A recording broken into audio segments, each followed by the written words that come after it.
তু জমি নাই হরেনতে পাগল এমনি কয়ে বিদায় কর এটা হতো না খালি ওই ক্লিয়ার আহে কয়দিন হরে যাইবো ওটা দিয়ে তামান চান দিবার আমরা হারবো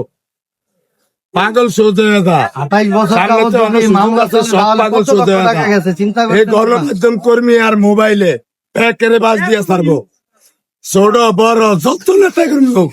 একেবারে বাস দিয়ে ছাড়বো যেই মোবাইল ভাঙিছে 71 মোবাইল 4 করে পাগল সোজা ভাই এখন এই যে উনি তো রায় পাইছে 21 সাল আমি অনেক রাত দিন গেলাম এখানে আমরা কেন গেলে মানে 2.5 বছর ধরে তো মামলা লেগে হারে না একটু ভালো ছিল আমরা অনেক রাত গেলাম আমেরিকা পুলিশ এসে দিয়ে দিল এটা হারবো ঠিক ঠিক হ্যাঁ বুঝলি কি করেন অরিজিনাল কথা ভাই 2.5 বছর ধরে মামলা করা কোনো হেডা হয় না দেখেন আপনারা এনে কলম ধরে লেগো হেডা জানে এই দেশের সরকার এই দেশের আপনি দাঁড়িয়া মতো বলবেন যে আমি 21 সালে